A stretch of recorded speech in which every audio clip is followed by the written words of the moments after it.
ఇక అసెంబ్లీలోనైతే కొంతమంది ఎమ్మెల్యేలు ఉంటారు. వాళ్ళు ఏ పార్టీలో గెలిచినామో, ఏ పార్టీ గుర్తు మీద గెలిచి ఏ పార్టీలో జాయినింగ్ అయినామో, మరి అసలుకు ఈ పార్టీలో ఉన్నామో లేమో అన్న ముచ్చట కూడా మర్చిపోయి ఎటు పడితే అంటే అసెంబ్లీలో మాట్లాడుతూ ఉంటారు.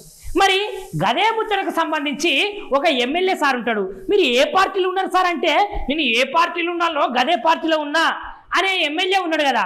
గా ఎమ్మెల్యే సార్ మాట్లాడిన మాటలు అయితే ఇలా అసెంబ్లీలోనైతే సెన్సేషనల్గా మారినాయి.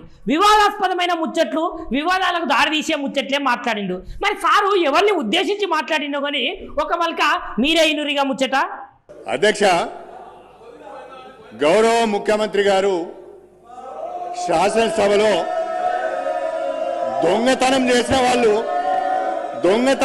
వాళ్ళు ఏ రకంగా భయపడుతున్నారో చూడండి అధ్యక్ష. ధరణి అడ్డం పెట్టుకొని వందల ఎకరాల భూములను కబ్జా చేసిన వారు సిగ్గు లేకుండా ఏ రకంగా అరుస్తున్నారో చూడ అధ్యక్ష. సిగ్గు లేకుండా అరుస్తున్నారు. గౌరవ ముఖ్యమంత్రి గారు నిండు సభలో బాలానగర్లో కంపెనీ యజమానులను బెదిరించి ధరణిని అడ్డం పెట్టుకొని వందల ఎకరాల భూములను అధికారాన్ని అడ్డం పెట్టుకొని సొంతం చేసుకున్నారు. స్వయంగా ఒక మాజీ మంత్రి ప్రస్తుత ఎమ్మెల్యే పేరు తీసుకొని వారి బంధువులు ఈ రకంగా చేశారని చెప్పి ముఖ్యమంత్రి గారు సభ దృష్టికి తీసుకువచ్చి మీ ద్వారా హౌజ్ కమిటీ వేయాలని వారు ప్రతిపాదిస్తే సిగ్గు లేకుండా అరుస్తున్నారు అధ్యక్ష. నిజంగా నీకు నిజాయితీ ఉంటే, నిజంగా మీరు తప్పు చేయకపోతే హౌజ్ కమిటీకి ఒప్పుకోవాలని నేను చెప్పి కోరుతున్నా. దయచేసి మీరు తక్షణమే హౌజ్ కమిటీ వేయాలి.